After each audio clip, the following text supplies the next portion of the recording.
ছাত্র জনতার রক্ত আর হাজারো প্রাণের বিনিময়ে বাংলাদেশে দীর্ঘ প্রায় ১৬ বছরের স্বৈরাচার শাসনের অবসান হয়েছে। গত ৫ আগস্ট ছাত্র জনতার গণ অভ্যুত্থানে শেখ হাসিনা প্রধানমন্ত্রীর পদ থেকে পদত্যাগ করে দেশ ছাড়েন। এরপর নোবেলজয়ী অর্থনীতিবিদ ডক্টর মোহাম্মদ ইউনূসের নেতৃত্বে গঠিত হয়েছে অন্তর্বর্তীকালীন সরকার।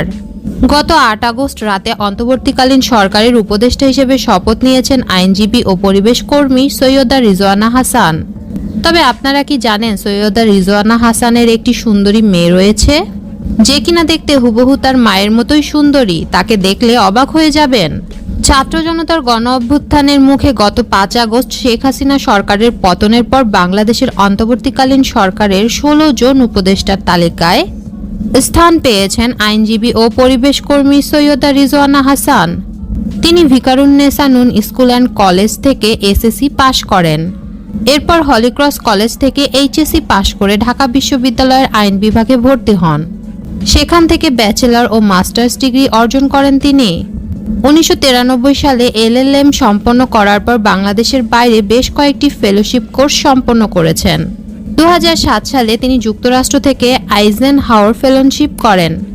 রিজওয়ানা হাসান বাংলাদেশ সরকারের বন ও পরিবেশ মন্ত্রণালয়ের পরিবেশ পুরস্কার এবং প্রথম বাংলাদেশী হিসেবে গোল্ডম্যান এনভায়রনমেন্টাল প্রাইজ প্রাপ্ত এবং ২০০৯ সালে টাইম সাময়িকীর হিরোজ অফ এনভায়রনমেন্ট খেতাবপ্রাপ্ত বাংলাদেশি আইনজীবী ও পরিবেশ কর্মী। এছাড়া তিনি ২০১২ সালে জার্মান ম্যাক্সেসে পুরস্কার পান।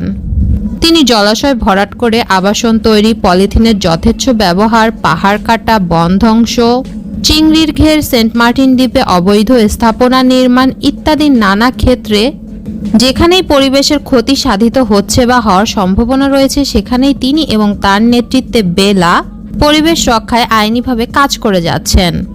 সৈয়দা রিজওয়ানা হাসানের পৈতৃক বাড়ি হবিগঞ্জ, যদিও তিনি জন্মেছেন ঢাকার ধানমন্ডিতে। ১৯৬৮ সালের ১৫ জানুয়ারি বাবা সৈয়দ মহিবুল হাসান ও মা সুরাইয়া হাসান। বাবা মায়ের একমাত্র কন্যা তিনি এবং পরিবারের সবার ছোট। পরবর্তীতে সহপাঠী ও আইনবিদ ব্যবসায়ী আবু বকর সিদ্দিকীর সঙ্গে বিবাহ বন্ধনে আবদ্ধ হন তিনি। বর্তমানে ৩ সন্তানের জননী রিজওয়ানা হাসান। মেয়ে নেহলা, ২ ছেলে জাবির ও জিদান। বর্তমানে মেয়ে নেহলা ভিকারুননিসা নূন স্কুল অ্যান্ড কলেজে ক্লাস 10-এ পড়াশোনা করছেন। নেহলা দেখতে হুবহু তার মায়ের মতোই সুন্দরী। রিজওয়ানা হাসানকে তার মেয়ের ব্যাপারে জিজ্ঞাসা করা হলে তিনি বলেন, নেহেরা আমার বড় মেয়ে, সে পরিবারের সকলের চোখের মণি। নেহেলা বড় হয়ে পলিটিক্স করবে কিনা সেটাও নিজেই নির্ধারণ করবে। আমি মা হিসেবে নেহেলাকে কোনো চাপ দিব না। নেহেলা প্রচণ্ড রকমের সাহসী মেয়ে, সব রকমের পরিস্থিতি একাই সামাল দিতে পারে। আমি যখন বাসায় থাকি না, নেহেলা নিজেই তার 2 ভাইদের দেখাশোনা করে। সবাই আমার মেয়ের জন্য দোয়া করবেন, সে যেন বড় হয়ে দেশের মানুষের সেবা করতে পারে।